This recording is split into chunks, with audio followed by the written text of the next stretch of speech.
What's going on, you guys? Welcome back to the Neighborhood Podcast. One of the hosts of the podcast. My name is Kyle Dabra. What's going on, everybody? Other half of the podcast, Kevin Valentin here. It's a good Thursday, man. It is Ke- a good Thursday. Kevin, how are you feeling after the Colts just beat that ass against the Jets? I mean, it could have been better, but I feel good that we got a win. A win is the most important thing. But being the perfectionist that I am not happy with how the second half went. But I do have to ask, after the debacle that happened last week against the Titans, did Frank Reich make some sort of improvement with his play calling against the Jets? I mean, you tell me. Jonathan Taylor had 172 yards, And Carson had a good game too. But but Jonathan Taylor had cooked, 172 bro. yards. Bro, I have him on my fantasy. He cooked, bro. But That's all that matters to me. that'll be one of the topics that we'll start the episode with. But just to kind of give you guys the rundown real quick, we'll talk about the Colts game. The Colts did a number on the Jets, winning pretty convincingly. I know the score doesn't really reflect that, but this game was pretty much well out of reach, getting towards the middle of the third quarter. After that, we'll dive into some of the featured games of Week 9. So the first game that we'll go over will be an AFC North battle that will feature the Cincinnati Bengals and the Cleveland Browns. After that, we will talk about the Packers and Chiefs game. This game is going to be a little bit different than what we were expecting earlier in the week because Aaron Rodgers tested positive for COVID, so he will not be able to play in this game. They will have Jordan Love starting in place of him. And then we will wrap up the NFL games for the week with the Sunday night matchup that will feature the Tennessee Titans and the Los Angeles Rams. Both teams have been on huge winning streaks of late, but the Titans do kind of have a caveat attached to that because Derrick Henry is going to be out for the foreseeable future after he had surgery on his foot after the Colts game last week. And then we'll transition into some NBA topics. We'll talk about the ongoing situation that has the Suns owner embroiled in some controversy. ESPN put out an article, I believe, yesterday, talking about Robert Sarver. I think that's the guy's name. I know it's Sarver is his last name. He is the owner of the Suns, and ESPN published in a pretty lengthy article on his tenure as the owner for the Suns over the last 15 to 20 years. Kevin and I will kind of dive into that. We'll kind of give our opinions on that. And then after that, we will finish up the episode with some of the rule changes that we've seen in the NBA so far and just the effects in the games that we've seen from it so far. We've seen some players kind of be vocal about it, and they're not getting the calls that they were used to getting back just a year or two ago. But Kevin and I will wrap up the episode with that topic in regards to the NBA rule changes. But that's the episode that we have for you guys. Let's not waste any more time. Let's dive into this episode. So we will go over the Colts game. So Kevin, the Colts did an absolute beating against the New York Jets in this Thursday night matchup. I just have to ask you, since you are the Colts fan here, just how impressive was this win over the New York Jets in your mind? So I'm not really looking too much into the opponent. I'm looking into the fact that we got to win. Obviously, 3-5 to start the year was not the ideal record we were going for. No team expects to be under 500 just about halfway through the season. Of course, we still are under 500 at 4-5, even with the victory. We put up 45 points on offense, which is great. Obviously, the offense looked absolutely incredible on both sides in terms of running the ball and throwing. But I'm just looking at the number on the defense, man. We gave up 20 points in the second half. Granted, I know at one point it was 42-16 in the third quarter, so I'm not necessarily infuriated. But I do know that Eberflus was just trying to, play it safe, keep everything in front of him, not trying to give up the big play. And I understand we play a majority of his zone for the entirety of the game. But when you really go and look at it, and the way that our defense kind of took their feet off the gas pedal. I mean, the pass rush seemed to kind of settle down. Their third string quarterback in Josh Johnson found ways to kind of carve up our defense, and he threw the ball for 317 and 3 touchdowns. Well over a 60% completion percentage. He was absolutely carving it up. And right before he came in, obviously Mike White, talked about Jets quarterback from all of last week, or should I say all of this week, he came in and he absolutely lit it up as well. So not looking good on the passing defense on our side. We kept the rush defense pretty solid, under 100 yards in terms of keeping the Jets under 100. But I'm happy we got the W. Frank must have heard my video because holy shit, 172 yards on the ground for Jonathan Taylor, over 270, I think over 260 or something, or 270 for the Colts as a team between Nyheim Hines, Jonathan Taylor, and Carson Wentz, which is great. It just goes to show what everything I said is the truth. Run the ball, we win football games. It's literally that simple. I know Jonathan Taylor had the majority of his rushing yards coming off of 178-yard touchdown, but if you take away 78 from 172, that's still 90 some odd yards of rushing before that big run. So Jonathan Taylor was doing his thing.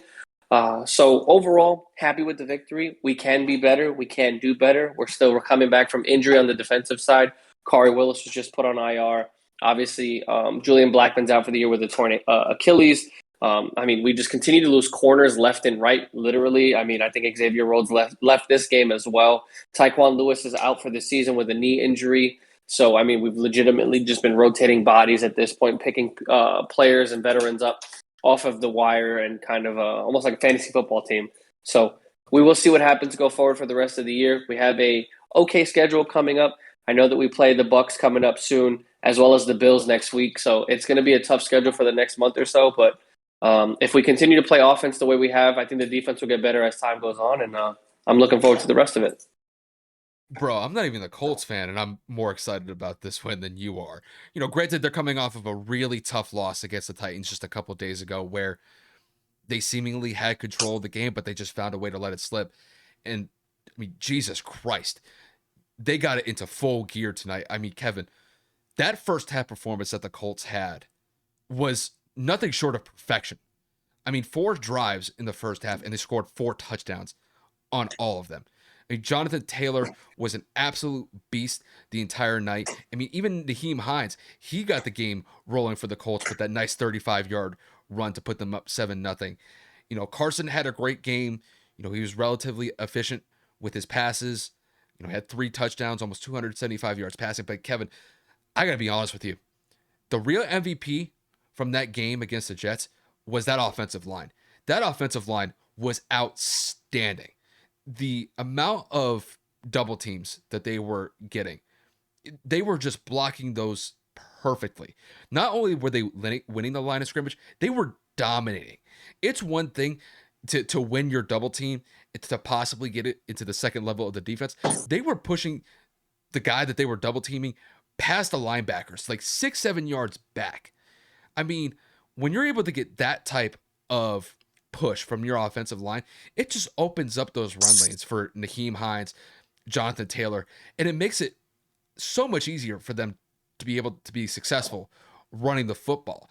And that was really where I thought the Colts just absolutely dominated the entire game. They won the game up front offensively, and the Jets had no answer for it whatsoever. And, when I look at Frank Reich, coming off of the tumultuous week that he had as far as his play calling went against the Titans, I thought he did a masterful job tonight with the play calling.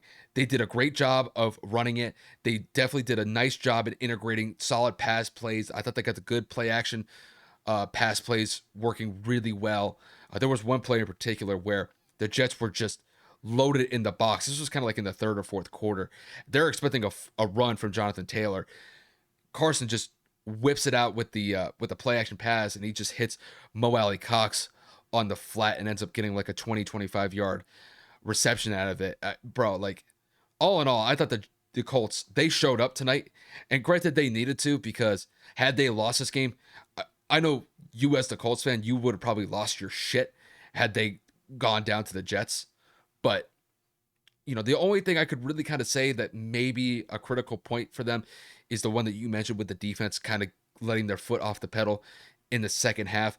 But, listen, when you're up by like 4 possessions after Jonathan Taylor got that huge 80-yard run that pretty much blew the doors off this game, when you're up by 4 possessions, it could be hard to kind of give that up. But that's really kind of the only thing I could kind of say. They did allow the Jets to score some points in the second half. But all in all, I thought the Colts had a great game. This is a huge bounce back game. It does keep them somewhat relevant in the AFC South. We got to see how the Titans respond after losing Derrick Henry for potentially the rest of the season. So I don't want to say the Colts are out of it yet. They have a long way to go as far as trying to get back at the top of the AFC South. But at least this is a step in the right direction. And it does really kind of show me the potential that this team has. If they just continue to run the ball, they did a great job with it tonight. And I think they just found a winning formula here. If you run the ball consistently, if your offensive line is winning that line the way that they did against the Jets, that could be something to build on. Just whether or not that Frank follows it up, next week. But that'll be something that we monitor for the rest of the season. But this was a great performance from the Colts. I got nothing else to say other than that. Yeah, we got some time, obviously, like I said, to kind of see if this could become a habit, if this could become a trend. Like I've said in a multitude of segments and videos, there will always be a game in which, oh my God, we look absolutely incredible. And then the next game is like, yo, what the fuck are we doing?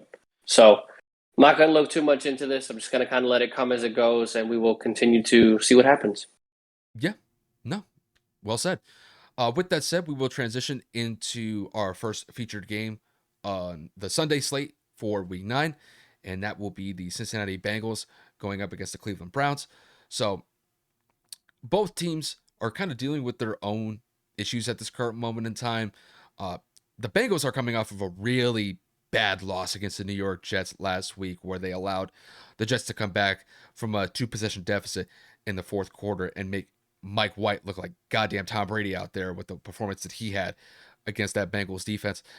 And then to kick it to Cleveland, granted, they've dealt with a bunch of injuries this year. Obviously, Kareem Hunt is going to be out for an extended period of time. They did get Nick Chubb back, so that'll definitely be a positive for them. But it's really just this Odell situation that's really kind of embroiled this team over the last week or so. And that's something that I want to focus on first before we actually get into the game. Kevin, just with the media circus that was really kind of surrounding Odell Beckham at this current moment in time, just where do you think that this leaves the Cleveland Browns as far as their position with Odell Beckham moving forward? Listen, Cleveland knew what they were trading for when they traded for Odell Beckham a few years back from the New York Giants. They knew that Odell liked to be the center of attention. They knew that he came with off-the-field antics. They knew that he came with on-the-field antics. So I don't feel bad for Cleveland. Obviously, at this point, they need to make a decision on what they're going to do. The trade deadline has passed. Odell Beckham is now on back-to-back days of being excused from practice. And I know Kyle and I were talking about this right before we started recording. We both truly and honestly feel that he's going to be a healthy scratch this week. We were talking about some ways that Cleveland can kind of find a way to off-let him this season, but I don't believe that's going to happen, because in order to let that happen, or in order for that to happen in general, that's going to have to be waiving him or cutting him, and that's going to be a massive hit to the salary cap. They just cannot afford that kind of money, that dead money that's going to sit with them. So I don't know how the season's going to pan out. Now there's consistent turmoil within the locker room in terms of Odell's dad kind of putting that video up of Baker purposely missing his son. Reporters are obviously digging and trying to make Baker slip up and saying, hey, do you guys have any issues with each other? Has there ever been beef? And, just all these random questions. I don't necessarily see it as any beef in particular between Baker and Odell. I just think the Cleveland system doesn't fit, and for a number of reasons. Obviously, they're a run-first football team. Nick Chubb and Kareem Hunt, when healthy, this team can average anywhere from 175 to 200 yards rushing. And then, of course, Odell's got Baker's got a select group of people that he likes to throw to. I know that he has a great relationship with Jarvis Landry. He also loves to spread the ball out evenly between both of his tight ends and his outside wide receivers in Higgins and Peoples-Jones. So it's not like he's literally looking at Odell Beckham and giving him a bird, like, yo, I don't fuck with you. But on Odell's side, it is a cause for question. You're being paid top receiver money. You know that when healthy, you are a top receiver in this game. And you're just genuinely being missed. Now, whether or not it's schemes not being put up for Odell, or Baker just genuinely missing Baker being open, or Baker missing Odell being open. Speculation is probably key here. It's all about perception on what you believe to be the situation. But I think it's 50-50. Odell doesn't help himself with his mouth, and obviously his dad doing what he did, posting that video. But then again, Baker being Baker doesn't help either, because he just seems very nonchalant about the entire situation. And his performance on the field isn't reflecting him saying that there are no issues, because let's be honest, there were some plays in that video that his dad posted where Odell is genuinely wide open and there's either nobody around him or Baker just straight misses him and sails a couple of passes. So it kind of depends where you sit on the side of the fence or what side of the fence you sit on. But I do believe that this is going to carry out throughout the season because, Kyle, I know that you had told me that it's literally impossible to make the trade now that the deadline has passed. I was always under the impression a trade could end up happening after. It would just end up costing more or they would have to pay a fine or something. I don't know why I was under that misconception, but it's looking like this is going to be one of those forced marriages that are going to have to work itself out until the end of the season. Well, yeah, and I think at this point, they're just gonna have to keep Odell on the roster because, I mean, if they cut him, I mean, you got to take the cap hit with that, and there's no way that the Browns are going to take that. It's not even worth it. So, my question is whether or not that they could repair this as the season goes on in the second half of the year, and I think this is something where I think Baker and Odell, they just need to have a conversation about this, where they have a private convo and just try to iron this out as best as you can. And, the situation between Odell and the team, they're just going to have to work through that throughout the rest of the year. Could it be mended? I'm not going to rule it out, but it really kind of shows me that the Browns do not want to tolerate this nonsense from Odell because, I mean, when you excuse him for practices 2 days in a row, that tells me that more likely than not, I don't think he's going to be a part of the game plan this upcoming weekend against the Bengals. And, Odell he has huge skills like that. I'm not discrediting him in any way, shape, or form. It's just that it seems wherever Odell is, granted, when he was in New York, he was a center of attention. And even with Cleveland, even though he's not really producing at a high level like he used to with the Giants, he still finds himself in a situation where he seems to be the center of attention. Granted, his dad didn't help the situation by posting that Instagram video of showing his son being wide open and Baker missing him. But it's like the story just seems to always encompass Odell in some way or another. It's just going to be a difficult situation moving forward. I still think that it can be mended. It's just, I don't know if it's going to be a situation where Odell's going to be a major part of the team moving forward because when you're out for these practices, it tends to lead me to believe that he's going to be potentially out for this game just from a healthy scratch. And honestly, I wouldn't put it past the Browns to possibly suspend him for, detrimental conduct to the team.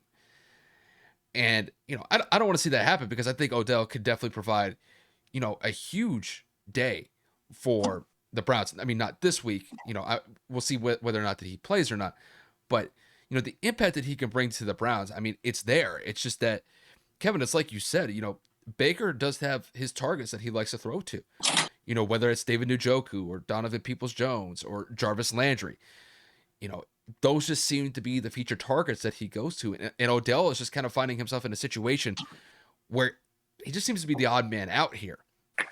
And, I guess the behavior that he's kind of put out into the ether at this point, it doesn't really help him. So the situation, obviously, it could improve over time. It could devolve over time. I don't know where it's going to go as far as past this week goes. But if this week is any indication, I just think the Browns are just fed up with OBJ's antics. And, I think as far as I'm concerned, it's looking like this is going to be Odell's last year in Cleveland because they're not going to tolerate this any longer after this season. I don't see any other way that they could remedy this situation moving forward. But, I guess time will tell, but it's like, it's just Odell always kind of finds himself in the center of the media attention. And, granted, his father was kind of the source in this one, but this had been something that had been brewing for a while now. And now it's just kind of reached a point where he finds himself in it again. And I just don't really know what to say other than that. It's just, he is kind of a distraction at this point. There's no other way for me to say it.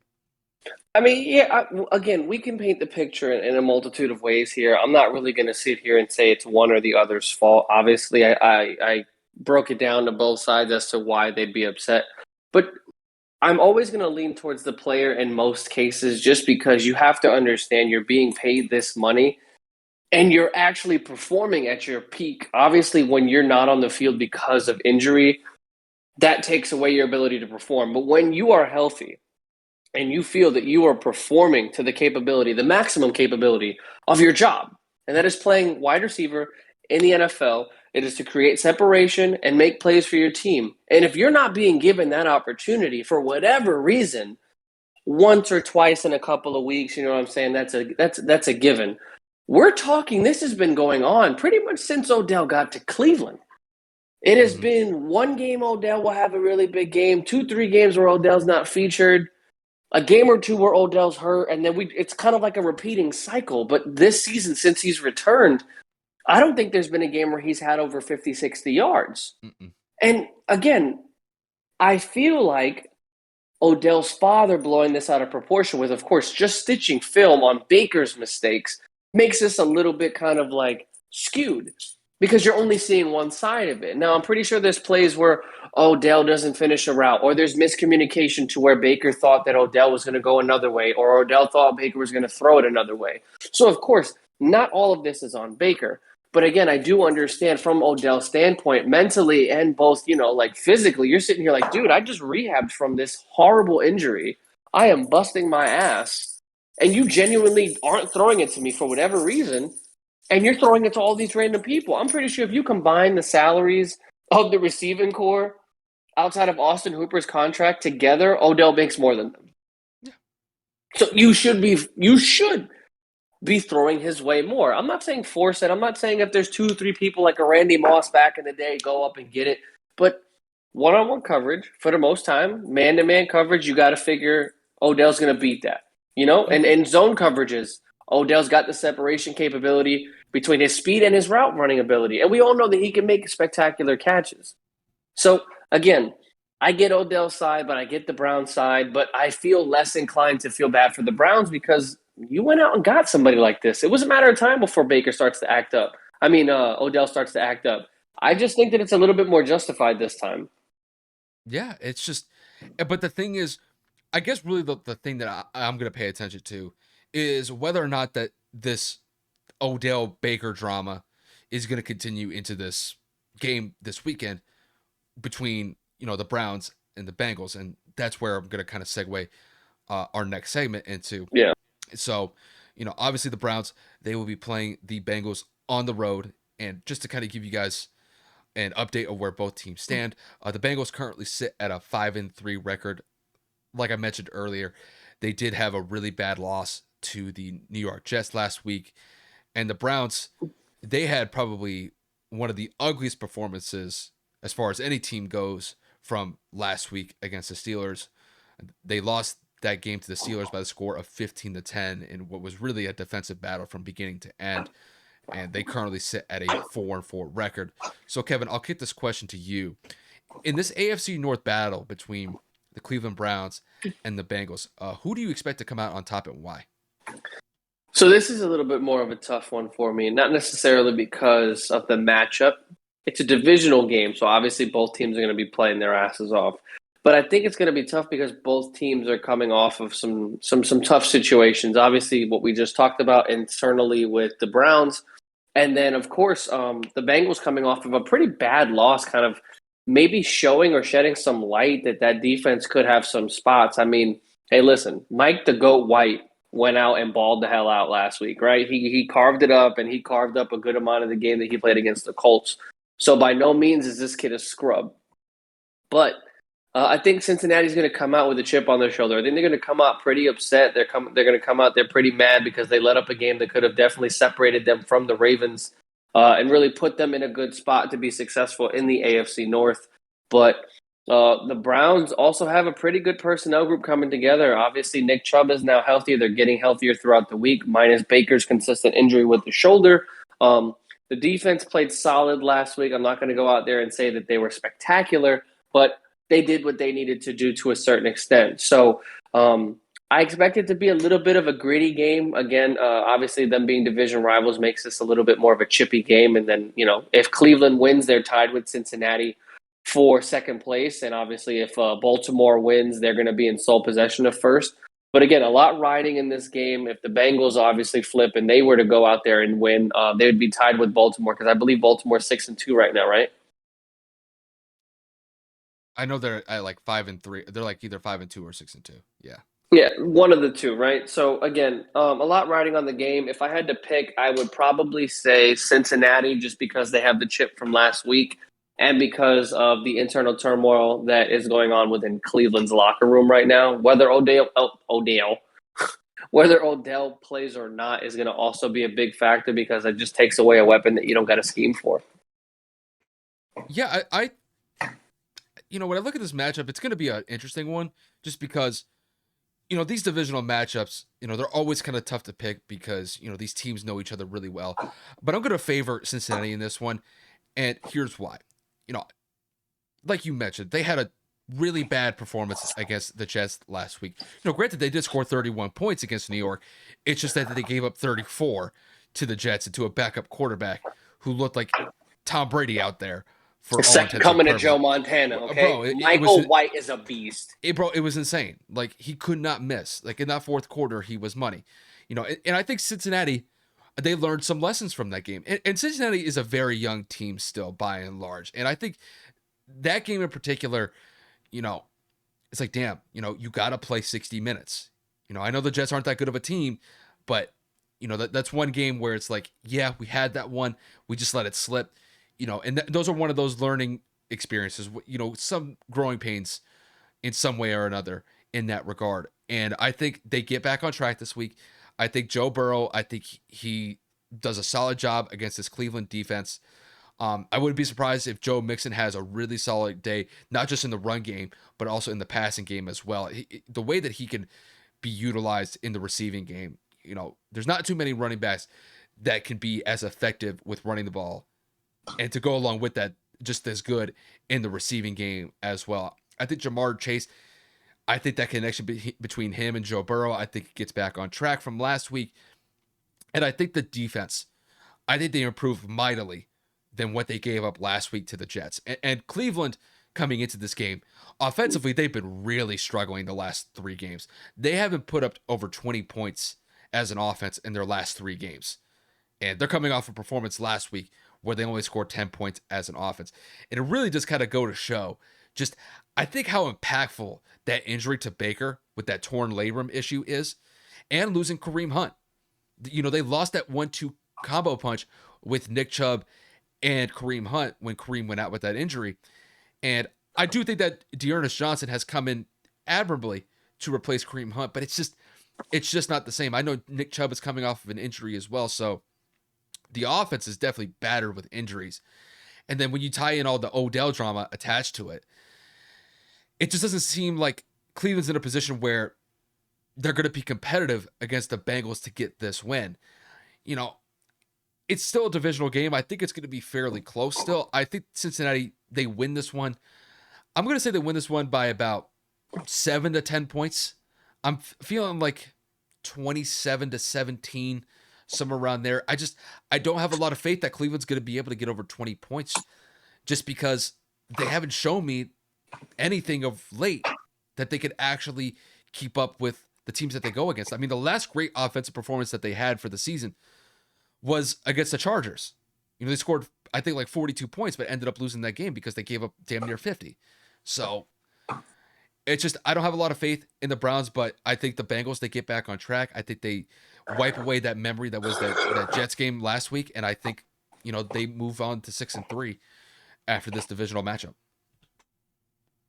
It's going to be a good game. Let me just go out there on a limb and say Dearness Johnson has been playing phenomenal in that backup position. Oh, yeah. Obviously, you have the potential of 2 Pro Bowl, if not 2 All Pro, if on separate teams, because we all know that Kareem Hunt could manage the load by himself if he had to.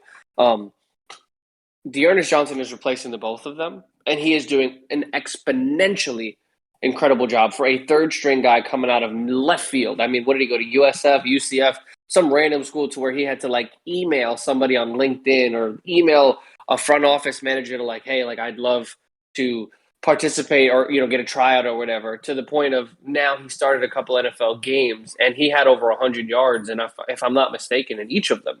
So by no means is he any less of a good football player. And I think that in terms of the run game, him and Nick Chubb together obviously, like you said, are not going to be as effective as Kareem.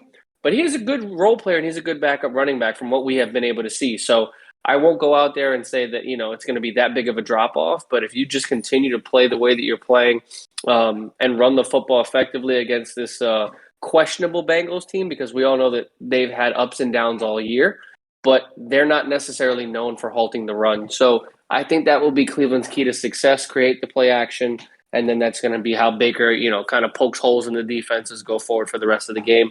However, I agree with Kyle. I still have Cincinnati winning this game.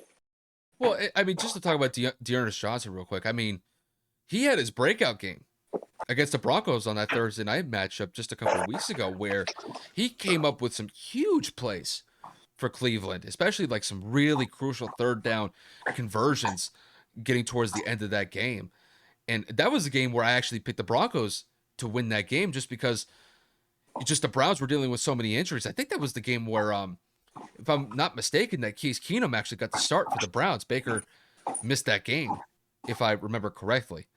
I haven't seen Case Keenum really start in the NFL in the last couple of years, and it was kind of nice to actually see that he's still around, actually, being more useful than holding a clipboard. But, it's just, I got to give Dearness Johnson some credit, though. And I will say this, when it comes to the end of the year, it would be interesting to see whether or not that he actually stays on the Browns roster moving forward, because I imagine that, some NFL teams are going to be looking at, possibly looking at some some role players as far as like possibly adding some running back depth to their team. And I imagine that Dearness Johnson, he'll definitely get some looks in, whether, they could potentially trade him. I don't know if he's going to be a free agent or not.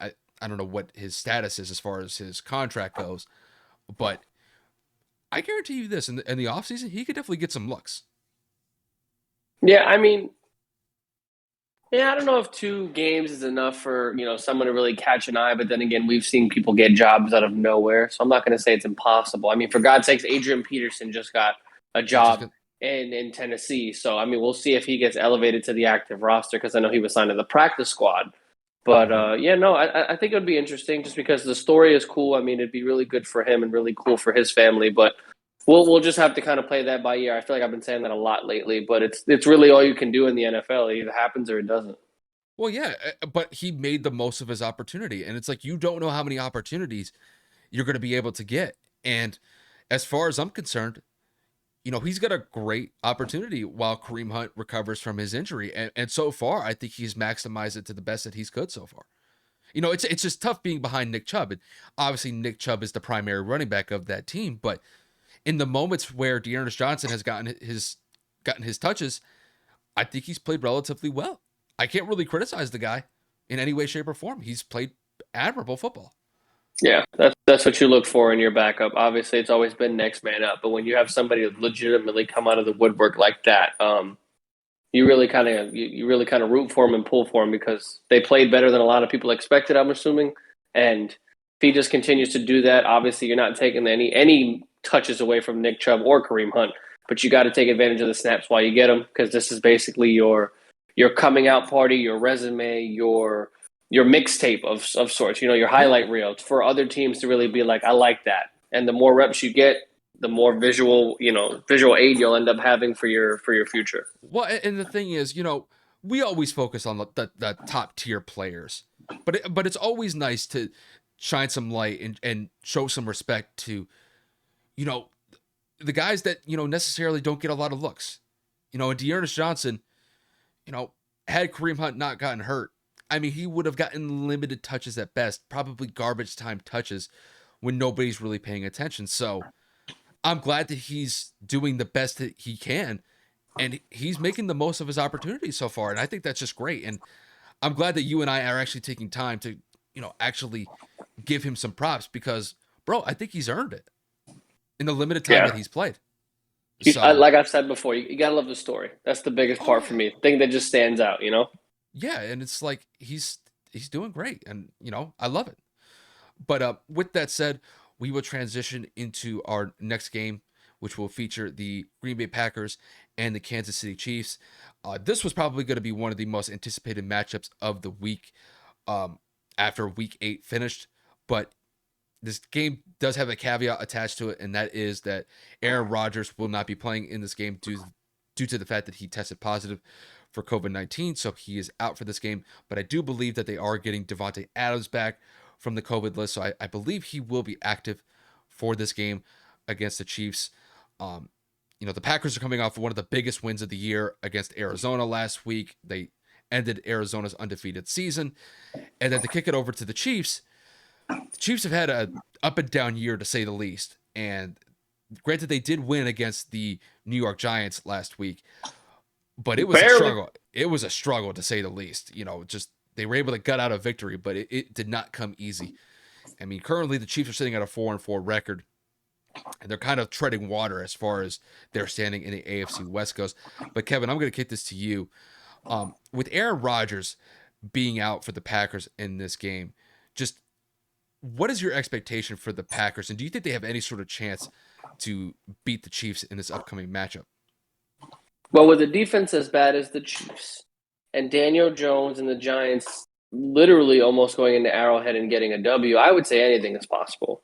And I'm not throwing shade at the Giants. They played a very good football game. Their defense showed that they can battle. But I'm looking at this particular situation to the point where I'm just like, well, okay, how is this going to happen? How is Green Bay going to go out of their way to get this victory? Jordan Love has no NFL experience. He's played preseason snaps. Jordan Love also has been known to, have a little bit of a turnover problem in practice. From what we've understood over the last couple of years, he has not really impressed the coaching staff. So there's that. And you kind of insert him here with a short week's notice. Obviously, I wouldn't say short week. He actually, what has he had? Aaron got diagnosed, Monday, Tuesday? It was like on Tuesday, yeah. So, I mean, he's had a decent amount of time with the first team. And then, so obviously, when you have probably the best wide receiver in football on your team, you really just have to continue to scheme. I have to put the ball in Devontae's hands. And the better part, you have two solid running backs in Aaron Jones and Dillon. I always forget his first name. I always think of Corey Dillon. We talk about AJ Dillon. We talk about this every week. I don't know why I think of Corey. Just because he's kind of like big, stocky, and he wears 28, so it's like really weird. But they have AJ Dillon and obviously Aaron Jones. They did just lose Robert Tonyan for the year, but Mercedes Lewis has shown in flashes that he can still be an up to par and good tight end in this league. So, I mean, Jordan Love just got to rely on his weapons, man. Matt LaFleur is a good coach. They have an okay defense, and you have weapons around you. I think it's possible, but I think this is the advantage that Patrick Mahomes needs, because this is that fire in your eye. We just won, and we went to 500 at home last Monday. Aaron's not playing. This is 100% where we need to take advantage. So I'm going to say I'm leaning towards the Chiefs by maybe 3 or so points. I'm not going to make this a big game, but I'm going to say that this is going to be a close game. But if Jordan Love has that turnover issue or some, first NFL start jitters, I would not be surprised if this game goes into a 2-possession game. This is a tough one for me because, my head immediately says that the Chiefs are going to win this game by 10 plus points. Just because when you lose Aaron Rodgers in this matchup, I just don't have faith that Jordan Love is going to be able to carry the Packers to a win against the Chiefs. But when I look at what the Giants did to the Chiefs last week, they were in it basically the entire game. And there were points in the game where I thought the Giants could have actually beaten the Chiefs. They just couldn't make the plays that needed to be made. So if Daniel Jones can almost beat the Chiefs, I can't rule out the possibility that Jordan Love can keep this game close. Just because, man, that Chiefs offense, man, they just look inconsistent right now. They just can't get in a rhythm whatsoever. But with that said, I do think that the Chiefs found something that they can work with, and that is running the football. So what I'm going to focus on with the Chiefs here is whether or not that they really focus on giving the ball to Darrell Williams and Derek Gore. Clyde Edwards is still out with the injury that he sustained a couple weeks back, so he's not going to be in this game. But from what I saw in the Giants game, the Chiefs could run the ball effectively when given the opportunities. And I do think that the offensive line that the Chiefs have, even though they've had some pass protection issues, they were giving good running lanes for Derek Gore and Daryl Williams to exploit. So I think this is a game where if the Chiefs are smart, they try to come with a little bit more of a well-balanced offensive attack, and they don't just solely rely on Patrick Mahomes to carry them to the promised land by flinging the ball 40, 45 times and throwing for 400, 450 yards passing. So, that's really the one thing that I want to see from the Chiefs here. I want to see a well-rounded offensive output. I would be mad if, Patrick put up 300, 325 yards passing, but I want to see that the run game gets at least 125 yards on the ground. If they could do that against, a Packers team that is dealing with a major injury, not major injury, but a major loss in Aaron Rodgers not being available for this game, I do think that just eventually Green Bay is not going to be able to keep up with that Chiefs offense. And I do think in the second half, that's where the Chiefs are really going to kind of blow this game open and end up getting the win. I think the Packers kind of got lucky by winning that game against the Cardinals last week, just based off of the miscommunication between Kyler Murray and AJ Green, because it looked like the Cardinals were going to win that game, but the Packers ended up getting the win, a major win on the road. But I don't think that's going to happen this week. I just think the loss of Aaron Rodgers due to testing positive for COVID-19 is going to be too much to overcome. I don't think Jordan Love is going to be the guy that gets this Packers team a win in Arrowhead. And I think the Chiefs, they just get some sort of offensive consistency going in this game. I think they actually crack 30 points. It's kind of been weird to say that the last 2 weeks, they've always scored a combined 23 points in their last 2 games. And I think they get above 30 in this one. And I do think that they end up getting about, I'm going to say a 7-point win. I want to say like 30, 31-24, somewhere around there. But I don't think this is going to be a game where it's a blowout. But, if the Chiefs struggled against the Giants last week, I think this is going to be a closer game than I think a lot of people are expecting, despite the fact that Aaron Rodgers is out. Yeah, I'm going to be frank. I have no faith in Jordan Love. I really don't. As disrespectful as it may come across, I mean, you have been the epitome of a spite me pick. That's what I took it as when they drafted Jordan Love. I did not think he was a first-round talent, especially not to a system like Green Bay. I literally did not see Aaron Rodgers walking away from the game anytime soon at that point either. So he's been sitting behind Aaron, and again, from the reports and what we've understood, he hasn't necessarily been able to do his due diligence as a second-string quarterback, but this is going to be his way to prove against his naysayers. So, again, the formula for success, run the football, like I've been saying for a lot of fucking teams, including my own. Make sure you take advantage of the best receiver. Don't go forcing passes to him double covered, but make sure that Matt LaFleur is going to come prepared to make some easy plays to get Jordan in a rhythm early. But Pat's got to be Pat on the Chiefs side, man. Pat's got to stop with these turnovers, these fumbles, these unnecessary throws. Granted, a lot of them are unlucky just because some of them are tipped. Some of them are just unfortunate, batted balls at the line of scrimmage that end up going up. But It is what it is. I think Andy Reid will come adjusted. And like Kyle said, run the ball with Darryl and Gore. I think you'll be fine. I favor the Chiefs, but I think that the Chiefs win pretty much no matter what, in my opinion. It just is a matter of, does Jordan play good enough football to keep it close, or does he play atrocious football to where Pat blows him out? The only way that the Packers win this game is if they force like 2 or 3 turnovers. And with the way that the Chiefs have been playing recently, not that hard of a task. I can't rule that out. And I think this is a game where, I'll be honest with you, I think Patrick has gotten to a situation where he's doing way too much. He's playing hero ball. He's trying to make something out of nothing. And I can't criticize the effort. The effort is there. It's just the mistakes that he's making, it's costing the team. But I think it's really due into part that he's trying to just make something out of nothing. And I think this is a game where if the Chiefs are smart when it comes to passing the ball, hit those short and intermediate routes. I think NFL defenses, by and large, they have finally adjusted to slowing down Tyreek Hill and the long ball aspect of the Chiefs offense. Now Andy Reid and Eric Bieniemy, now they have to make the adjustment. Now they got to focus on, well, if the 2 safeties that we're going up against are playing 25, 30 yards back, well, that's going to leave the middle of the field open. You just have to exploit the gaps in the defense, or just win the one-on-one battles against the opposing defense. So this is a situation where, I think they should shorten the field. work on some, 3 to 5 yard passes, hit some guys on the flat. If you want to focus on maybe hitting like 10, 15 yard routes, I mean, that's fine. But these 30, 35 yard routes that take forever to, materialize, they got to stop that, because I think defenses have finally figured it out as far as, okay, we're just going to have two safeties back there. We're not going to let Tyreek or Travis Kelce get that far down the field without being double covered or getting a beat over the top. It's not going to happen anymore. So, I think if they do that, they focus on running the ball, I think they'll be fine. I think they have the personnel to run the ball very well. It's just whether or not that they actually do it. This is a situation. This is a situation where Andy Reid and Eric Bieniemy, they have to make an adjustment.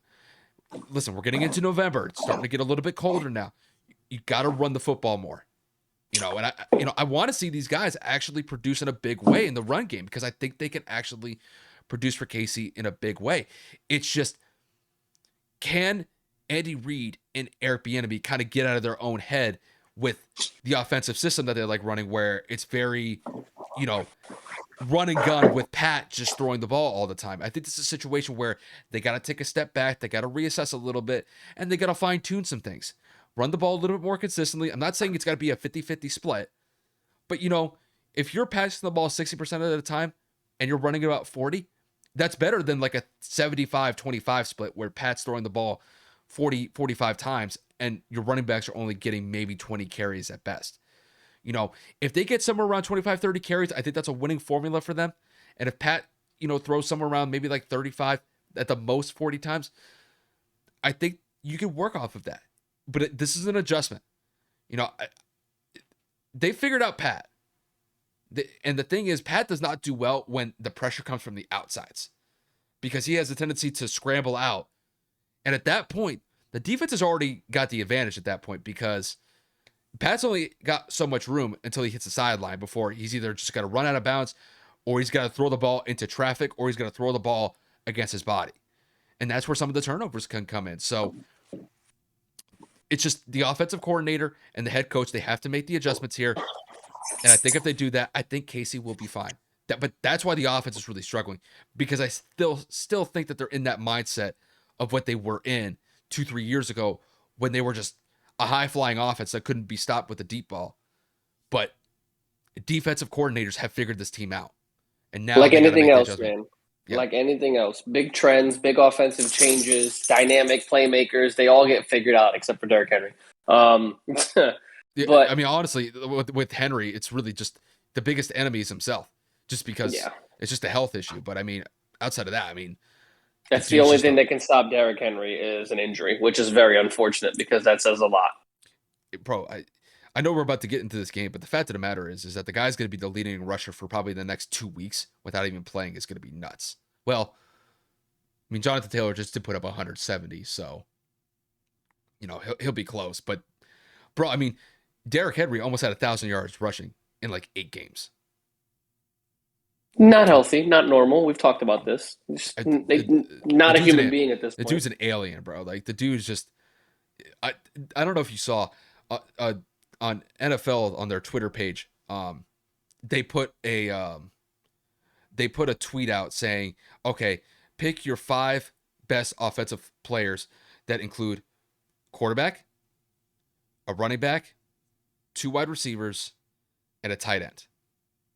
And this is like, you pick the 5 best players that fit those positions. And for the running back one, I put Derrick Henry. Just because, look, there have been some great NFL running backs. And you could basically go back all the way to the 60s with Jim Brown. But I've never seen a physical specimen like Derrick Henry. Maybe he's like the only person I could kind of like get some sort of similar vibes to him is kind of like Earl Campbell. I was going to say the same thing. He was a very physical runner, just like Derrick Henry is. But it's just, I mean, Derrick Henry, I mean, he's the freaking tank, bro. It's just like, I mean, he mows defenses down like it's nothing. It's absolutely wild. But with that said, we'll transition into the last featured game that we'll cover, and that will be the Tennessee Titans going against the Los Angeles Rams. I mean, to put it bluntly, both teams have been playing very well of late. The Rams, they currently only have one loss on the season, and that one game was against the Cardinals a few weeks back. But since then, they've been playing very good football. They just annihilated the Texans last week in a pretty easy win. And then Tennessee, they've been on a really good winning streak the last couple of weeks. They had some big wins against the Chiefs, against the Bills, and then they had the really close AFC South battle with the Colts last week that they were able to win, much to the chagrin of Kevin.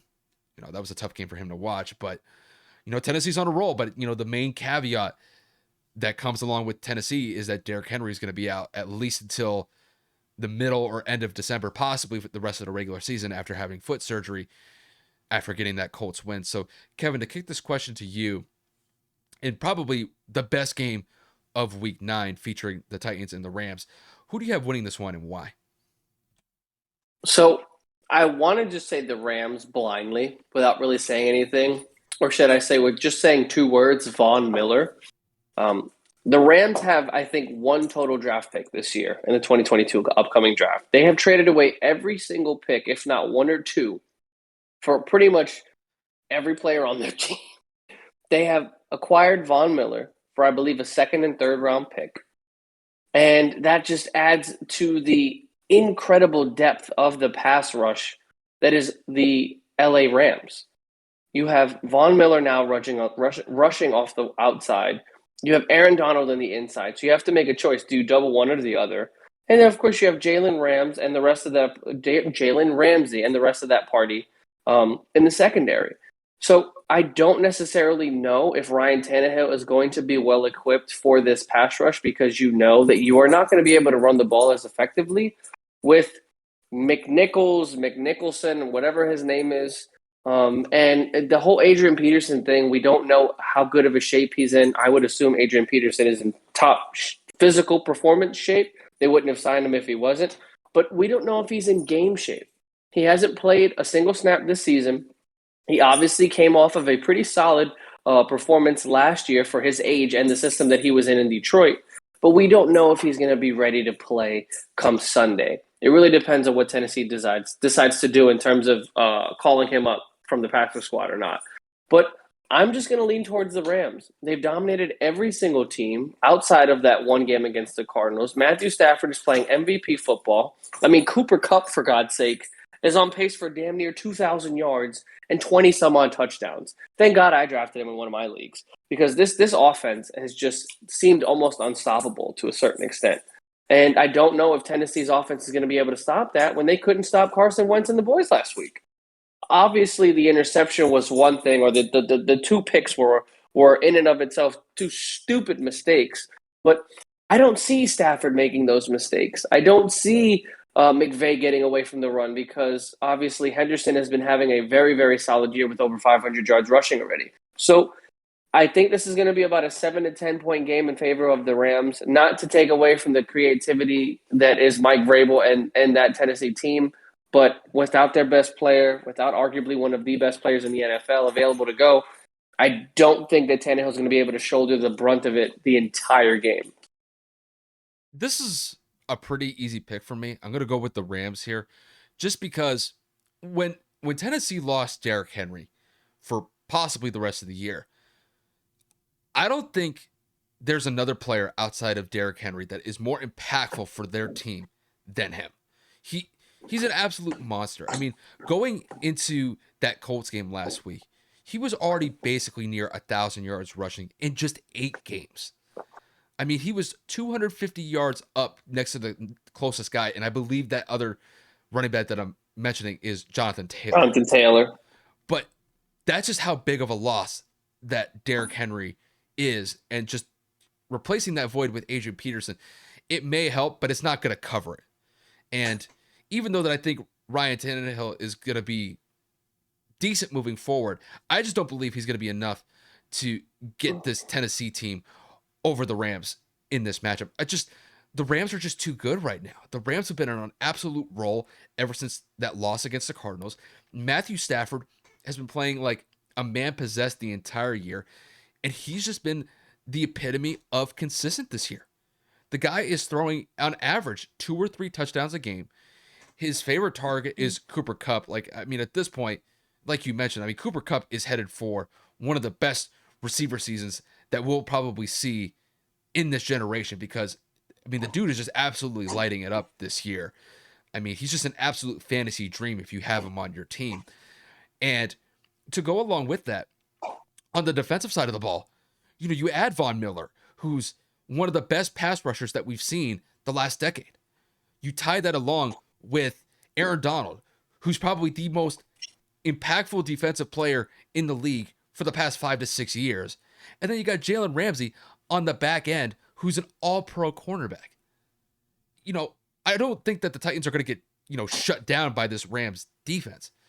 But that Rams defense is going to be after them the entire game. And I just don't see how the Titans can overcome that defense. They'll be able to score points.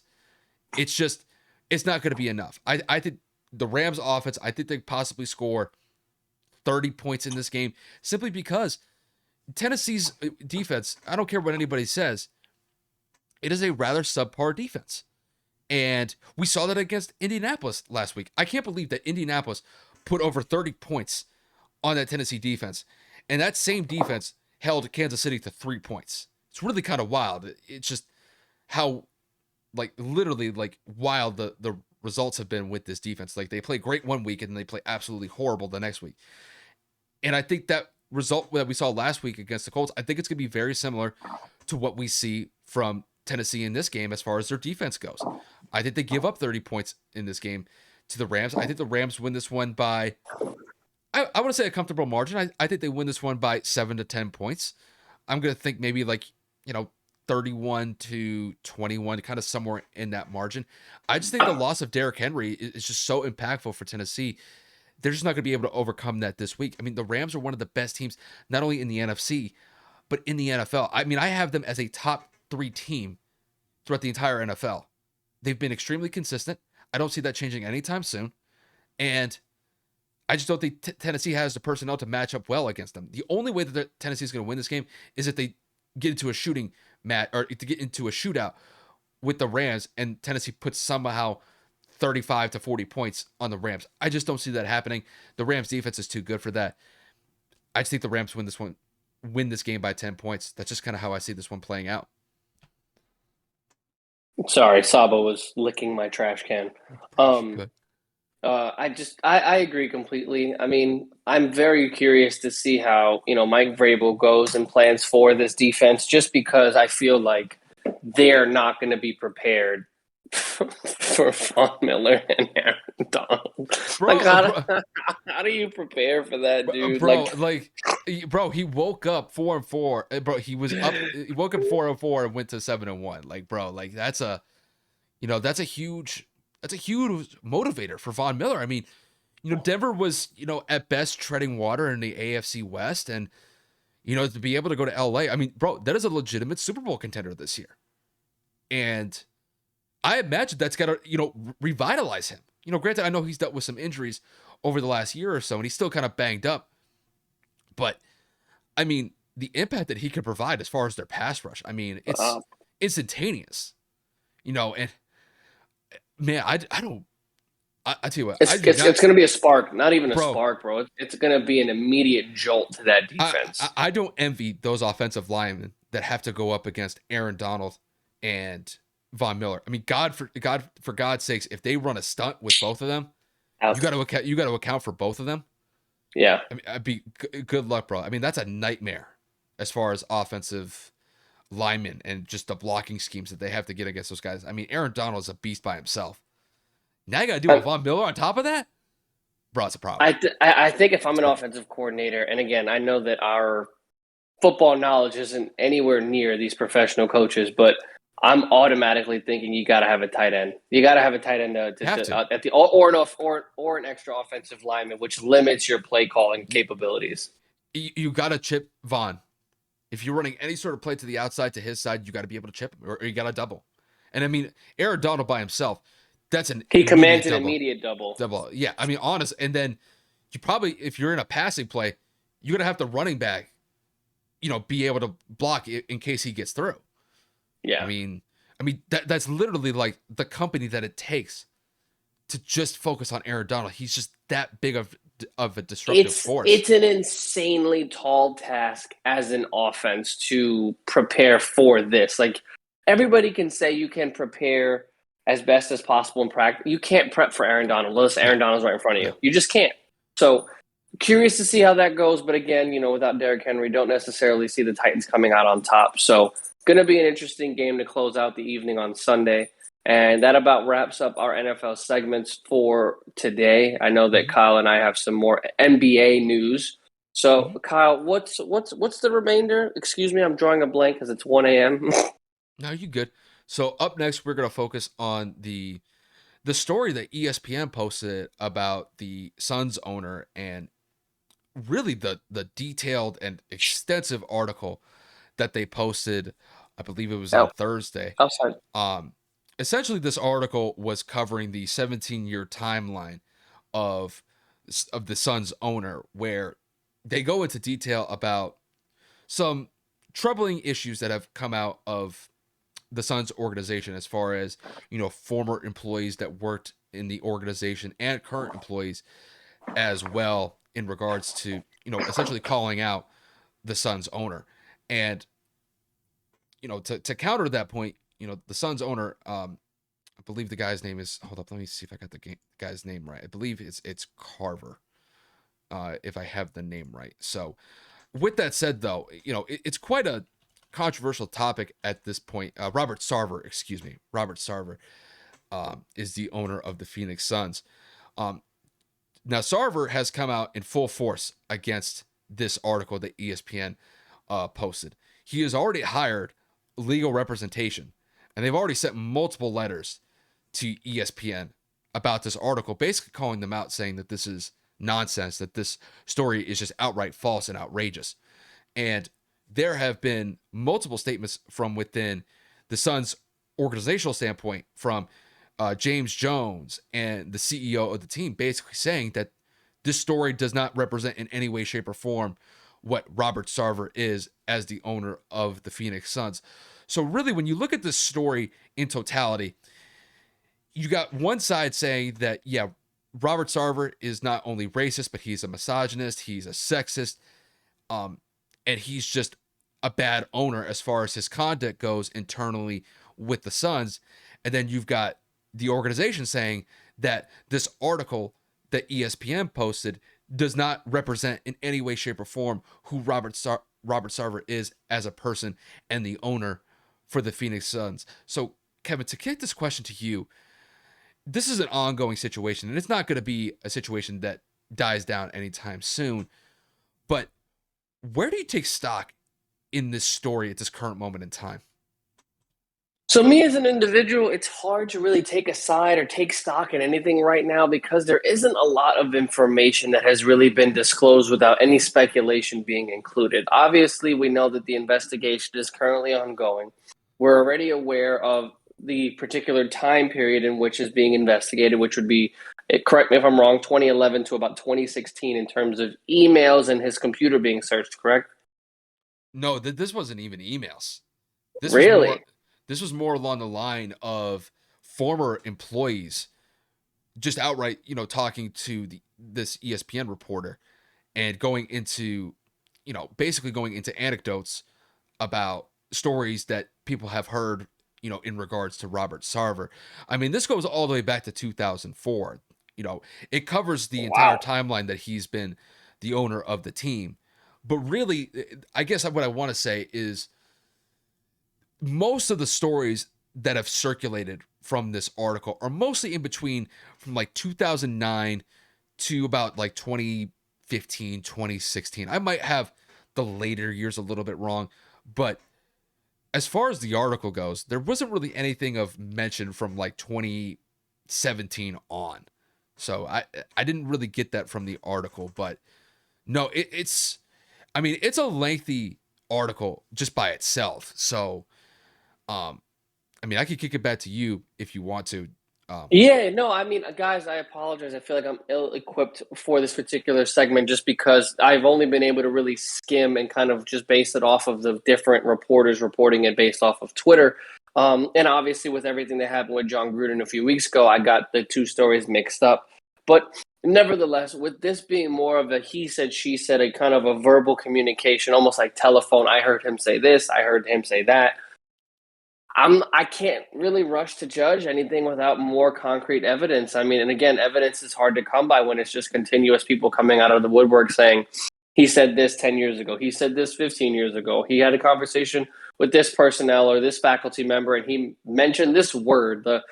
Yeah, it's really hard to put any actual stock into a lot of these accusations because I don't believe that Monty Williams would end up working for a guy that is proven to be racist because obviously Monty Williams is a person of color. Monty Williams is a well respected and loved coach in the NBA prior to him being a head coach. Obviously, James Jones being a VP in the organization, another well and beloved coach slash former player. I don't necessarily think they would have been able to kind of turn this ship around with the personnel that they not only have in the front office, but people that play on the court. I mean, for God's sakes, Chris Paul's on this team. The direct representative for the NBA players in the NBA PA or meetings and stuff. Not. I mean, I don't think these people would be a part of a dirty organization. That's just my opinion. Um, but again, we're just going to have to continue to wait until more news continues to surface, and this is going to be an ongoing investigation for quite some time.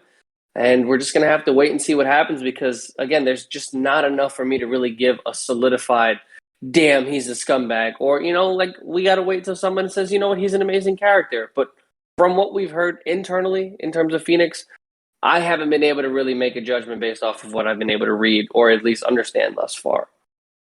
So this is really kind of an interesting story because when I look at the ongoing situation between the owner and a lot of these former employees with the Suns and some of the current ones, the main guy that I'm really sensing had a major issue with the owner was Earl Watson. Now he's a former head coach of the Suns. He was the head coach for about a year and a half during like the middle of the 2010s.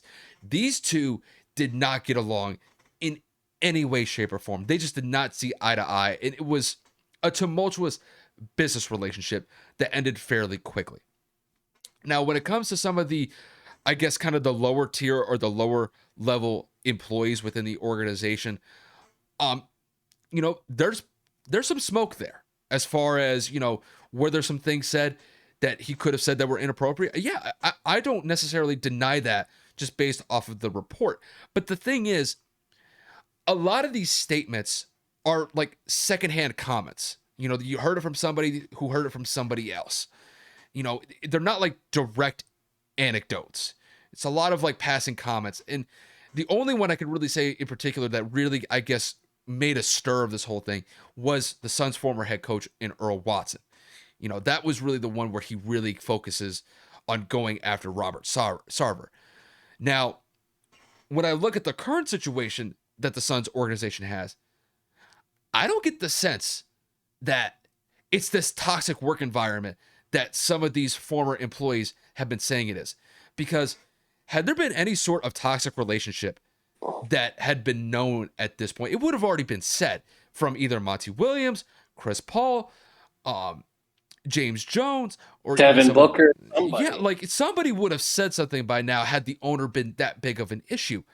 And I mean, Kevin, they just went to the finals last year as far as the Suns go. And I never heard a mention of Monty Williams ever calling out the owner as far as anything bad that he did. In fact, Monty Williams was somebody that had high remarks for Robert Sarver, saying that one of the reasons that he signed on to be the head coach of the Phoenix Suns instead of other teams was that he thought that the relationship that he was able to establish with Robert Sarver was really good. And it's been somewhat, or actually I shouldn't even say somewhat, it has been a pretty solid working business relationship since Monty Williams got the job as the head coach of the team. And, and Robert definitely is calling out the story as just outright false. He's saying that a lot of this is just out of context, that a lot of these stories, they're just flat out not true, or they're just missing context entirely. And, the NBA is conducting their investigation. Obviously, that will take some time to kind of sift through all the information. I imagine they'll be getting statements. And, you know, even with that said, though, a lot of these employees that are bringing up these remarks as far as calling out the owner for being a racist, being a misogynist, and being a sexist, I'm like, they never addressed it with anybody in the NBA. The NBA is investigating this for the first time now. And these issues were taking place, in some cases, over a decade ago. So it kind of tells me, it's like, why is all this stuff coming out now? Like, what's the point of doing it right now? Like, they had all that time to address that to somebody in the NBA. And even within the NBA's organizational standpoint, from their standpoint, they've never received any sort of complaints from Phoenix. They never, over that entire timeline, they never really heard a peep from Phoenix. Now, could you say that, the owner was suppressing what they were claiming as criticisms or complaints? Yeah, you could make that case, I guess. But, by and large, when I look at this story, I'm kind of taking the Monty Williams position. And that's basically let the investigation play out for itself. And we'll kind of see where it goes from here. And I really do think that, in my mind, it's too early to jump to conclusions. ESPN came out with the article. The owner has already hired legal representation. So it tells me that he's not backing down from this situation whatsoever. He's actually, he's really attacking this head on, and we'll kind of see where it goes from there.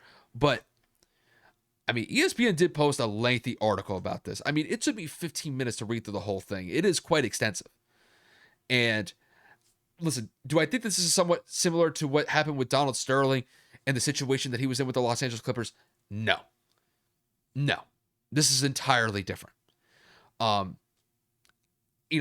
people have said that, this is basically similar to what the Donald Sterling situation was with the Clippers.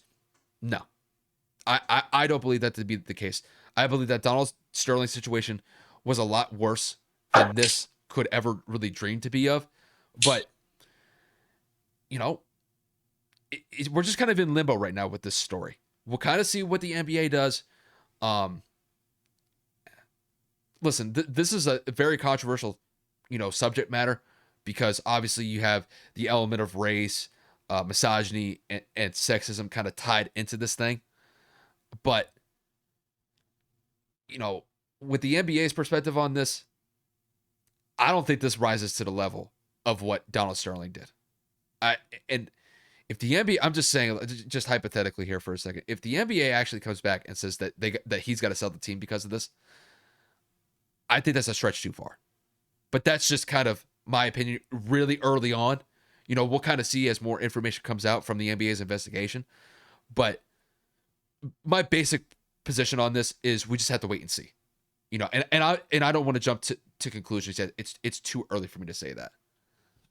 Yeah, no, I mean, again, it's very touchy, guys. We're not trying to sit here and tell you that your opinion is wrong or that our opinion is right. It's just news that we feel like we needed to talk about because it is very, very, in terms of recent, it's a very hot topic and it's very, very new. So we wanted to make sure that we at least covered something here. Well, and the thing is, the one thing that I think is kind of telling about this is that this guy's not backing down as far as the owner goes. He is attacking this thing head on. And, I mean, look, is this a situation where, I mean, are they trying to cancel the guy? I don't know about that. I think it's too early to say that, but I guess it's just one that we're going to have to monitor. I mean, I take into account what these people have said as far as what his conduct was. And I've also taken into account what he said. Because this is a situation where, to be quite honest with you, I think a lot of people will jump to conclusions, yeah, this guy's guilty. This guy's a racist. This guy's a misogynist. This guy's a sexist, without even reading any of the article whatsoever. They'll just look at the headline and they'll say, oh yeah, his ass is grass. This guy's a racist. He needs to get out of the league. He needs to sell the team. And it's a tire fire in Phoenix. I think to those people, they really need to kind of like reassess this situation. They got to actually read the article so they get a full context, or at least get somewhat of a context before you just read a headline and just kind of assume where it's going to go. But no, like it's a big story. There's no doubt about that. It just kind of sucks because Phoenix is a really good team, and now they got to be embroiled in this story moving forward. But honestly, I think Monty Williams is like the right coach to kind of lead these guys through all all the headlines and stuff and the media aspect of it. So I'm not worried about the Suns as a team. I think they'll be able to work through this fine. But it's definitely a story to monitor, and we will. Yeah, for sure. And that's the perfect note to end it on. Last topic, if not second to last topic that we're going to hit on is going to be this NBA rule change. Guys, the NBA has finally done something about these stupid calls that have been pretty much ruining basketball games for the majority of, what would you say, 3-4 years, the past couple of seasons? I'd say probably the last 5 years.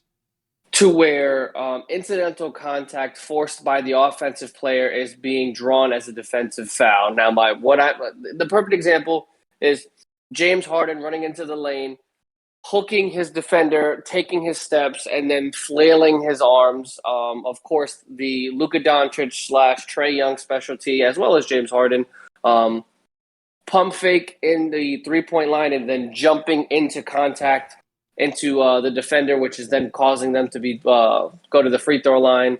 And then one of my least favorites, on the defensive side, where you grab a defensive rebound and you see a defender coming up to you, you pretty much stop your dribble. If not, you stop your momentum to where they incidentally run into you, and that is then also drawn as a foul.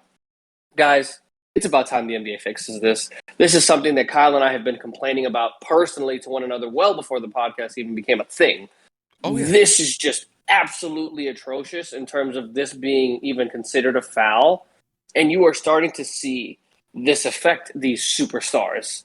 Mm-hmm. James Harden's efficiency, again, very early into the year, has been nowhere near as productive as what it has been in the past years because he's not going to the free throw line. Mm-hmm. And he's done nothing but bitch. Trae Young has been complaining. So, I mean, a lot of superstars are very upset. And I'm not going to go and give my opinion on it just yet. But, Kyle, I got to ask the question. What are your thoughts on this rule change finally happening? Well, I mean, I fully agree. The one that really kind of gets me, and I'm going to do the best to kind of like actually try to like act this out. The one that always kind of gets me is when a guy's basically like on the 3-point line. He pump fakes. The defender jumps to like block it. And then the shooter just basically like leans in with his shoulder and then like chucks the ball up to get a foul. I know that's not necessarily like the best like representation of what actually happens, but like that foul in particular, that's one that really annoys me simply because even despite the fact that you're making the defender jump, the offensive player is the one bringing the contact into him. And to me, that's really the main thing that I think the NBA has gotten right is the fact is that the offensive player, when it comes to these specific fouls, like Kevin, like you mentioned, with the hook thing that James Harden likes to do. That's the worst one for me. That's the worst one. I can't, bro. I can't. But the offensive player is the one that is doing the initiating of the contact. And to me, they finally got it right because I think for years, players have feasted off of this stupid rule where they can get away with, initiating contact. But if the defensive player is off the ground or, the defensive player is, really playing like locked in defensive coverage, and if there's just a slight bit of contact, it's a foul and that person's going to the free throw line to shoot free throws. And I want to say, I might be wrong with this. I think a part of this rule change, I think it was really kind of like highlighted based off of the Team USA performance from the Olympics.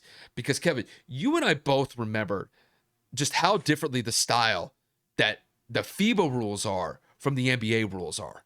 Because a lot of the fouls that NBA players were getting in the NBA, they weren't getting in FIBA refereeing when the Olympics were going on. And you could tell that definitely affected the United States, particularly because they weren't going to the free throw line as much compared to what they were getting in the NBA. They weren't, getting those foul calls that they were used to getting in the NBA compared to FIBA. So I think this is a situation where the NBA finally got this right. It finally actually gives the defenders like an actual chance for once, because it just seems like the NBA has gone so far with making offense the prevalent force for its brand. But I think this is finally something where it kind of balances the scales a little bit better. I mean, to me, I think they should bring back hand checking as far as defensive players go, because I don't think that's a foul unless it's like an actual shove. But for Yeah, no, me, I mean, listen. This. I'm gonna give my. The NBA fell to complete shit. Kyle, I know you remember this game vividly. When Josh Hart has to play defense like this on James Harden, yeah, oh yeah, that is 100% not fair. If a defender can't even use his hands because he is genuinely scared that he is going to get hooked by the offensive player just for sliding with his feet and trying to whether poke the ball out with his left hand, right hand, whatever have you, or just be able to protect himself. If you have to play defense on one person like this, where to the fullest extent you feel like you can't utilize your hands, that's not basketball anymore. And James Harden is suffering, and I'm enjoying every waking moment of him bitching at the ref. Like, guys, I don't think you understand how much I love watching him sit there after he throws up garbage, because that's essentially what he did. He just wanted to get his arm wrapped up to where he can flail and that whistle be blown. Like, I laugh so hard when I see him do it now, and when I saw him do it against Miami a couple of days ago, to the point where he did it a couple of times, and one time in particular it was on Bam. And legitimately, Bam is just sliding, and James went out of his way with his opposing arm to grab Bam, pick the ball up, and then throw it all in the air. And the referee is just like play on, and James is just like, "Are you fucking kidding me?" Like, no, James, I'm not kidding you. Get your ass back on defense. James is averaging like a career low, like 17 and a half or 19 points per game. Like, it shows the man led the league in free throw attempts for the last 3 seasons because of this shit. It really goes to show what players are actually good, and like we're literally piggybacking off of these shit calls. And I'm just throwing it out there. I know I'm a Mavericks fan. Luka Doncic is not having the best efficiency in terms of the season just yet, but him doing what he used to do in terms of jumping into contact, as well as Trae Young, that is now over also. So super, super happy that these NBA referees are finally putting their feet down to the point where they're saying, you have to earn a foul. Like the old days, drive, contact, let me get hit. You know what I'm saying? Obviously, they still call it hand checks and shit, but it's making life a little bit easier as a defender. I'm telling you, bro, I saw that game, that live game where Josh had his hands behind his back. I turned the game off. I couldn't watch the game. I was like, bro, this is the fear, not because of your skill, but because of not wanting to put you at the free throw line. And I think that right in there should have been a sign. What was that, 2-3 years ago? Josh Hart's been on the Pelicans for 2 seasons now. I think that was 3 years ago, right? yeah, because he got traded. I think it was it 2019? When Lonzo got sent because he was in the package. Yeah, but like the one thing like I really kind of focus on this is that I think the NBA just let that go for years, was because they just allowed just offenses just run rampant with it. And that's really kind of the focal point, is like, okay, the NBA has become so offensively centric, or it's become so centric around offense, that when it comes to defense, why even defend anymore? Because if you're going to get a foul call from literally just breathing on the guy, what's the point of playing defense?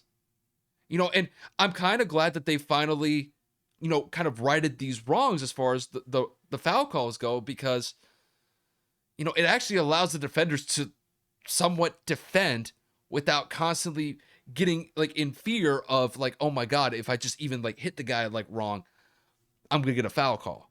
So, granted, it's not all the way back to what I wanted, because like for me personally, I want to see hand checking again, I mean, I don't believe that handshaking is a foul by any stretch of the imagination, unless it's just like an outright shove.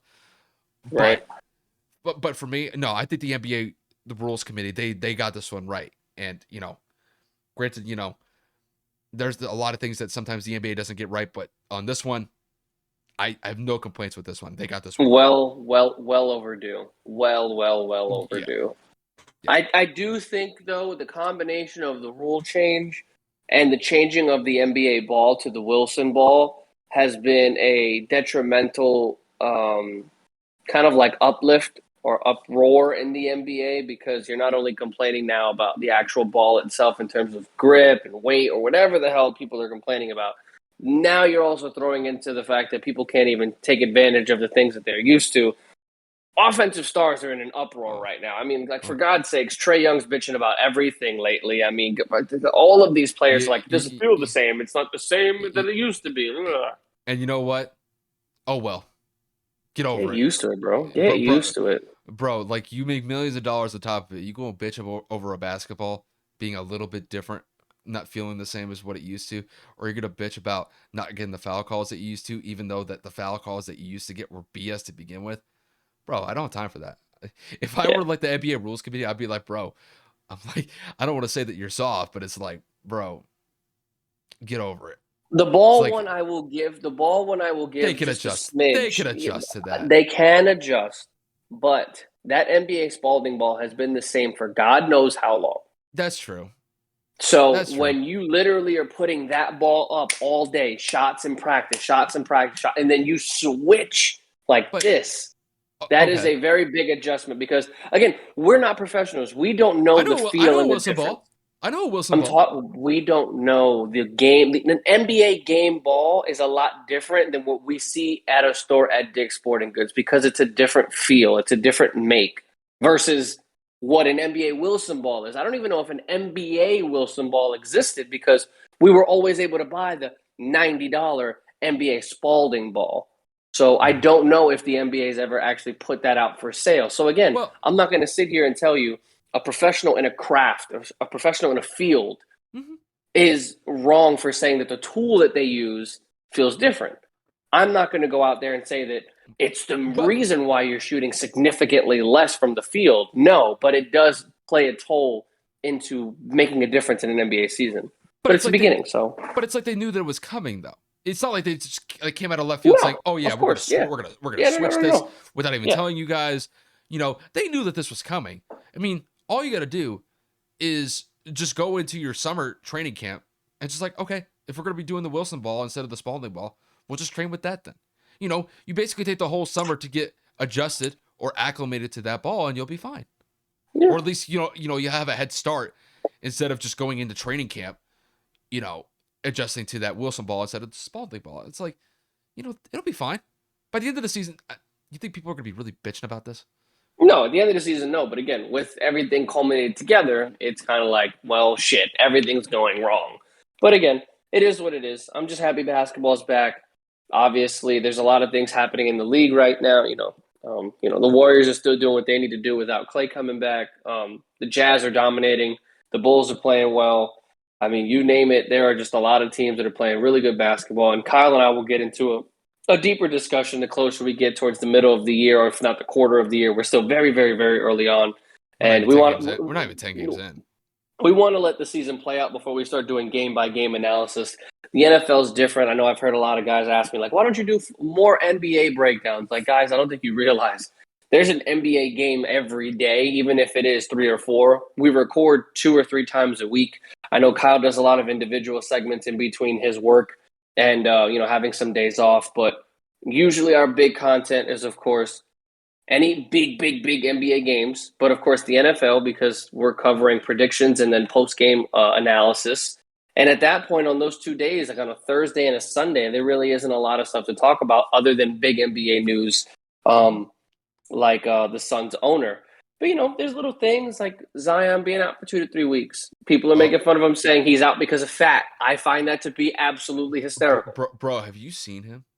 He's absolutely obese, and I'm not saying that to be disrespectful by any No, means. He's like, no, just no, he's no, huge. no, dude. He's They gotta fix that. He's got to I fix don't know that. if they're going to fix that. Supposedly, from what I've been reading, there is a lot of bad things going on in New Orleans to where they're talking about cleaning house. Josh Hart is on the trade block because of his flexibility in his contract. I mean, for God's sakes, people are not happy with how they're handling the Zion situation. Brandon It's, Ingram wants out. It's bad. bro, Lonzo got out at a good time. Lonzo knew it was coming. That's why. But bro, I saw the picture of him I saw the video of him in warmups. Dude, he's like 325. Dude, shout out He to Zion, though, for wearing the anime outfit. That fit was fire. bro, he like legitimately. I'm not saying this to be like disrespectful. I'm not like fat shaming the guy, but it's like he looks like an offensive lineman out there, He looks big, bro. Not bro. healthy big either. Like he's nowhere near game shape. Nowhere. What are you going to do? That's I not mean, our problem. That's David Griffin. and Zion's an exciting player. He is, but bro, oh my, Yeah, well, bro, that's that we said. At least I said it bro. that he was not going to last very long in the L- league if l- he didn't cut it out. listen, bro. Zion, I get it, man. I know that gumbo be good, bro, but you gotta, man, we gotta integrate some other stuff in there, man. You know, you Yeah, gotta lay off you need a healthier diet, bro. bro. Hey, bro, have you ever had the beignets? No, Oh, dude, it, beignets with like you get the the hell is powdered that? sugar, The hell bro. is that?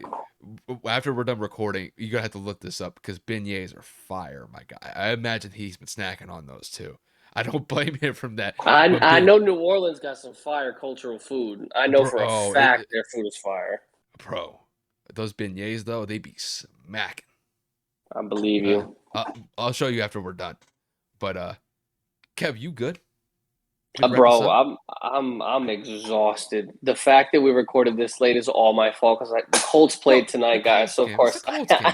I had to watch as much of it as I could, and I still left before the damn third quarter ended.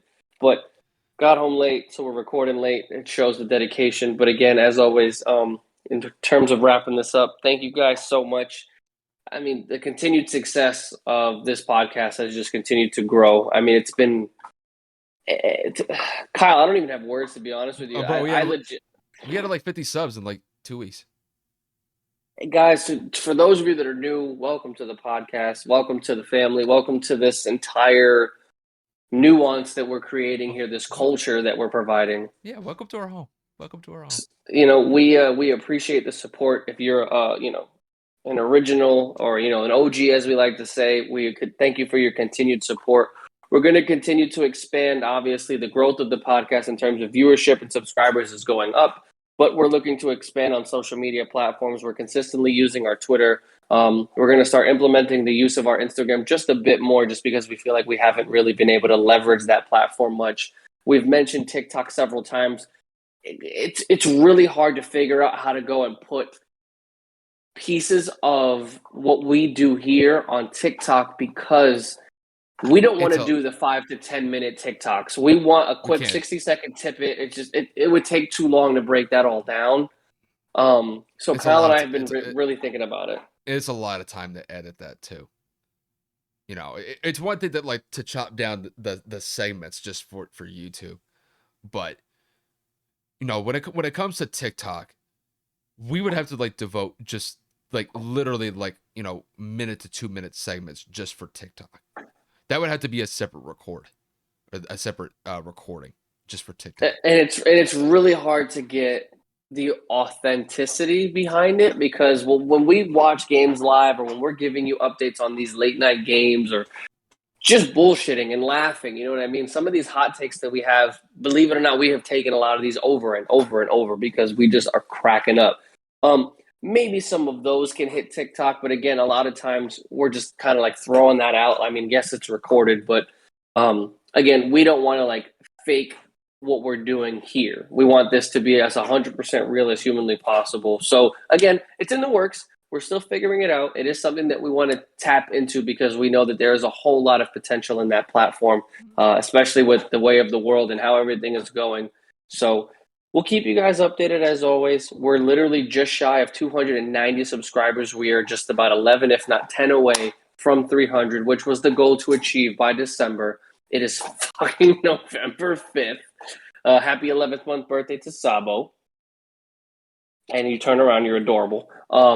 It's been great. So, I mean, guys, again, we really, really appreciate it. Even if you guys are just stopping in just to kind of listen to a take or two or just a segment or two, it helps. So, Yeah. thank you guys.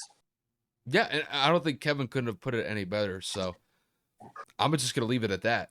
But once again, just appreciate you guys supporting the podcast in any way, shape, or form. Whether you guys watched us on YouTube or listening to us on the audio platforms, we definitely appreciate it. Um, just stay tuned for next week. We'll have our episode coming out next Monday, so we'll be going over NFL Week 9 games. We'll probably go over some of the NBA news. We might retouch on that Robert. I mean the Suns owner situation if there's any developments with that. Oh, Kevin, before we wrap this up, how do you feel about Houston losing the World Hey, Series? man, shout out to the Braves, man. Fuck the Astros. You heard it here first. Here. That's all you guys say? Hell yeah, I'm done with those scrubs. Three World Series appearances and one win. I think that says a lot. The Braves really deserved it. 26-year drought. I mean, happy for them. They did it without their best player, their best pitcher. City of Atlanta deserved it, man, because Lord knows the Falcons had a chance and they butchered that. Bro, Jorge Soler in that World Series was, dude, fire. Hit that moonshot over that left field wall, hit it out of the stadium with 2 outs on a 3-2 pitch. I put him up 3-0. Bro, shut that stadium down real quick. Loved it. I loved when Soler hit that home run in Game 6, and all you saw was the orange towels in the background. And right when he hit that shot, it just went, "Aww." Bro, and he The kind of life was sucked out. bro, and he pimp walked that one too. That was He had to. amazing. I was He I had was so to. happy. I was so happy. It was a good day. It was just a good day for Atlanta altogether. You know. Big dub. Oh yeah, Houston gets the L. Even better. exactly. But with that said, you guys will wrap it up from here. Once again, just thank you guys for tuning in to watch the episode or listen to the episode, and we'll see you guys next week.